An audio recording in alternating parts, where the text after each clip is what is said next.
Абылай ханның түсі. Орыспен жауласпады, ел болды. Шүршітпен жауласпалды, ел болды. Екеуіне де тіл болды.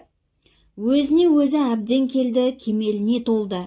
Енді үргеніш, Бұхара, Қоқан, Ташкент шағында қазақты сартқа билетіп қоймаймын деп, 300-дің баласына жар шақыртып, қосын жинап аттанып, Түркістанға барып түсіп, оған өзінің бел баласы Сыдық сұлтанды отырғызады. Рүстем сұлтан, Сыдық сұлтан, Шеген сұлтан, Әубәкір сұлтан, Әбділда сұлтан. Бұл бесеуі сарт қызынан туған балалары. Шымкент сайран барып, оған Әбдірахман деген сартты еғылды. Ташкент барып, оған Мырзахмет деген сартты еғылды. Одан Жизақ үстіне барып, бір Қоңыраттың байы қонақ қылып, сол түні оның бір келіні ұл тауып, ол баланың атын Абылай қойған. Ол Абылайда өсіп өніп, бір тайпа ел болған. Одан аттанып барып Самарқанды қамап түсті. Сол түні қасындағы қариясы Бұқар жырауға, бүгін сәуе көріп бер, депті. Мен де қарап жатпан, хансың ғой, өзің де болжай жатқайсың, депті. Ертеңіне таң атқан соң қария ханына көрсуге келгенде, не көрдің, депті. Дәнеме көрмегенсіп, маған не көрдің дегенше, өзің көргеніңді айт, депті. Сонда хан айтыпты, түсімде бір жолбарыс келіп, шатырымның алдында шөгіп, мойнын салып жатып алды. Бұ не қылған деп қарап едім, әлгі жолбарыс дегенім аю болды. Жаңа ғана жолбарыс еді ғой, аю болған не істеп қарап едім, үт құс болды. Одан кейін түлкі болды. Онан кейін қарсақ па, қоян ба, әлде неме болды. Оянып кеттім, көргенім осы. Олай болса, шатырыңның алдына келіп шөккен жолбарыс өзіңнің бақ талайың, сен өзің жолбарыс едің. Оның шөгіп басын көтере алмай жатып алғаны, жетіп жығылған жеріңнің осы болғаны. Енді бақ талайың көтермейді. Баяғыдан бері жүріп, есіл Абылай сарттан өліпті дегізбей, осы жерден аман есеніңді қайта қой. Енді қарасаң, аю болғаны, өзіңнің соңғы заман аюша алысып өтетұғын заман болады. Онан үйтқұс болғаны, үйтқұшса шуласып өтетұғын заман болады. Онан түлкі болғаны, түлкіше бұлаңдап жүріп күнелтетін заман болады. Мен көрген білгенімді айтсам, күннің көзі жердің жүзіндегі әулиелер Абылай өледі, соның жаназасына Түркістанға бара жатырмыз деп, жындай жиылып, құмдай құйылып жүр. Қайтқаннан басқа жабдық жоқ, деді. Абылай ханның соңғы күндері. Абылай хан Самарқанға елші жіберді. Ұрысым соғысым жоқ, әулиелерді зиярат қыла келдім. Басты ақсақалдары қонаққа келсін, дейді. Қоянның көзінен қорқып жебедей жерге кіріп кететұғын сарт, сорлы жаман қорқып тұр екен. Қатын қыздарын тауық пен бөденелерін тауға босат жіберген екен. Бірін-бірі сыйласып, қонақ болысып, Абылай хан сонда бір көк қасқа айтып сойдырып, басына қойдыратын тас қаздырды, дейді. Абылайдың бағына шыққан тасты Самарқан жұрты, бұл баяғы Әмір Темірден соң ешкімге шықпаған тас, десіпті. Абылай хан батырларына рұқсат беріпті. Енді ұрыс соғыс жоқ. Ер иесі қоста бар деген, амандарыңда ел табыңдар деп, өзі Ташкентке келіп, Мырзахметтің қызын алып 3 ай жатып қалыпты. 3 айдан соң арқаға қарай бет алып шығып, арыс бойына келген жерде баяғы Шымкент сайрамға ие бол деп қолынан қойып кеткен Әбдірахманы, Тұрбат, Сұлтан Рабат, Қарабұлақ маңында жалпақ табан, жалаңаяқ сарттарды жинап алып, қосын қылып арыстан өткізбеймін деп алдын тосып тұр екен. Арыстың бойында бір төбенің басында қосшы қолаңшы төлеңгіттерімен келген Абылай қалшиып тұрады да қалады. Сонда қасында қариясы Бұқарекең айтқан екен.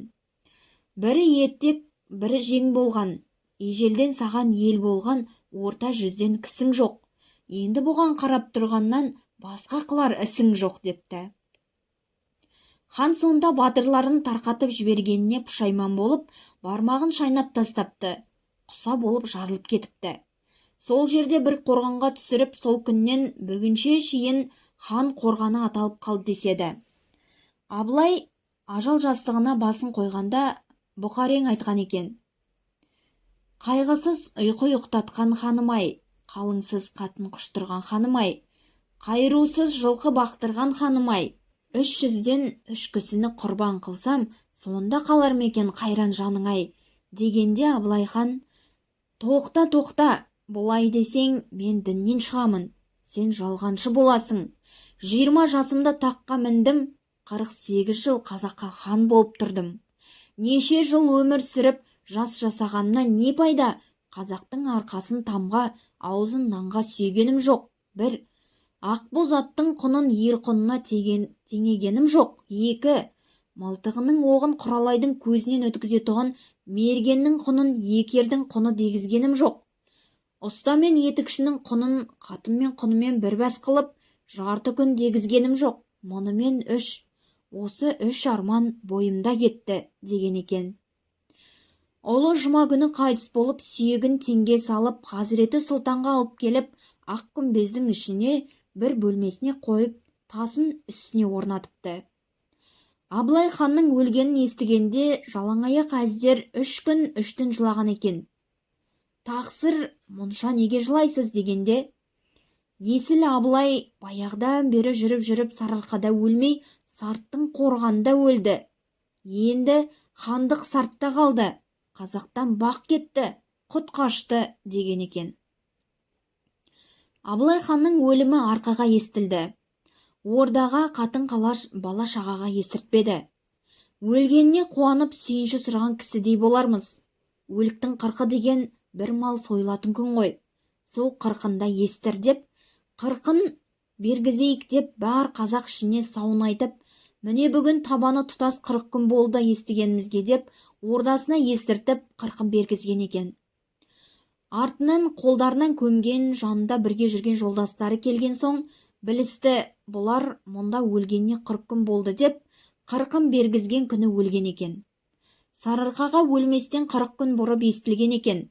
Біздің естуімше Абылай тарихы осы. Абылайдың түсі. Абылайды 300-дің игі жақсылары боз биенің сүтіне шомылдырып, ақ киізге орап, хан қып көтергеннің түнінде ол бір ғажайып түс көріп шығыпты. Бұқар жыраудан жоруын сұрапты. Астымда жалқұйрық жүйрігім бар. Сарыарқада серуендеп келе жатыр едім, депті хан Абылай. Алдымнан бір арыстан тұра қашты. Қуып жетіп балдаспанымен ішін жарып жіберіп едім, арыстанның ішінен бір жолбарыс шықты да тұра жөнелді. Жолбарысты да қуып жетіп ашбуырынан орып жіберіп едім, ішінен бір көкжал қасқыр шықты да, ол да тұра қашты. Көкжал қасқырды да қуып жетіп ішін тіліп жібергенімде, одан бір қызыл түлкі ата жөнелді.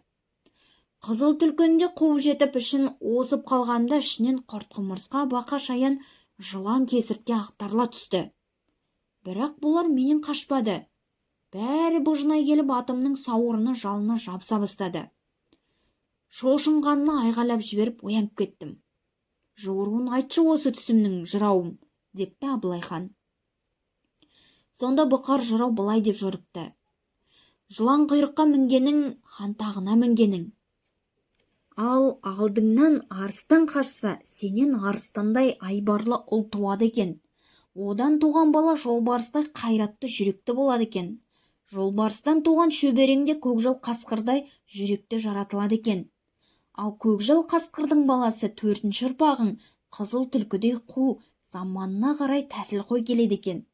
Ал қызыл түлкіден әрі қарай тараған тұқымың бақа шаяңдай құрт-құмырсқа, жылан кесіртке секілденіп, уақтанып кетеді екен, депті.